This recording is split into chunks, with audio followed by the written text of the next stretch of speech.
So let's talk EU5 trade.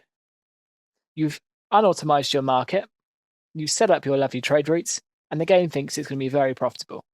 But unfortunately, you've looked and it's just sitting at zero. There's nothing moving in and out of your market on the route that you selected. And why is this? This is because your competing economies have a higher trade advantage in that market than you do. So if you look at the moment, my third trade with Castile doesn't work because Castile are blocking us access because they've got a higher trade advantage in that node. So how do we increase trade advantage? The three ways you can do this is by owning more land in that market. So you can either move your market, restructure it, or just conquer provinces. You can increase your maritime presence, or you can build buildings, such as a marketplace or a trade office. So as you can see, my amber trade with Denmark isn't working. And that's because I don't have enough trade advantage in the Lund market. So the easiest way to change this is with a trade office building. It's a foreign building that you can make in other people's markets that gives you trade advantage. So how do we do this? Navigate to buildings, search trade, and click on trade office. Then you can make it in a location of your choice. What are the requirements of this location? It's got to be in a nation that either you own, so it's a subject, in this case Denmark is my subject, or that has 100 relations of you. You can then make it in a province that has sufficient burghers and is a port. So for example, looking in the Lund market, we're looking to do it in our house. You can also do this just through burghers, like manually building.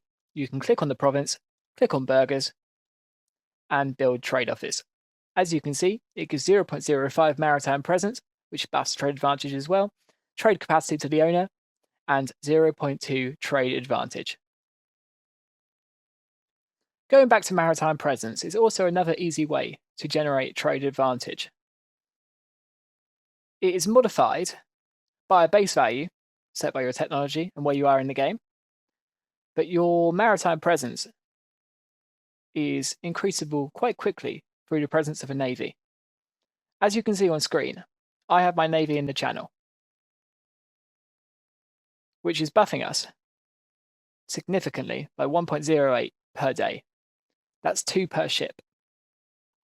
If I was to draw it back into a port, I'm down to minus 0.06. Now, obviously, your decay will scale with your maritime presence, but never have your navy in a port. Have it out in the sea, exerting trade and buffing you, because not only does maritime presence buff your trade advantage, it buffs your control over provinces, which in the early game is incredibly important. You can see your total trade advantage in the market by clicking on the market, navigating to countries, and seeing where you are. In my England game, we have a current trade advantage of 146.55 in London. And this is mostly due to your own locations. So your primary way of getting access to goods in foreign markets is going to be strategic trade ports through conquering land.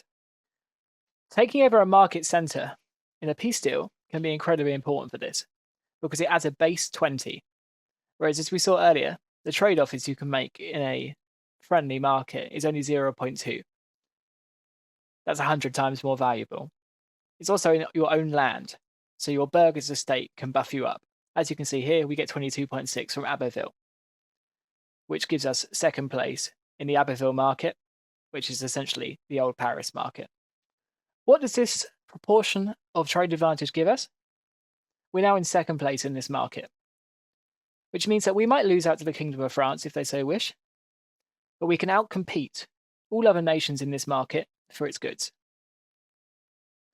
Whereas it's quite a big difference to our completed trade office in the Lund market, which only gives us 0.22 trade advantage. However, this is very different, as we are about 15th in their tiers of market. So we might be able to outcompete the Kingdom of Norway if they're trying to export goods through here, but there's no way we're getting anywhere near the Kingdom of Denmark without taking land, taking the market centre, and outcompeting them.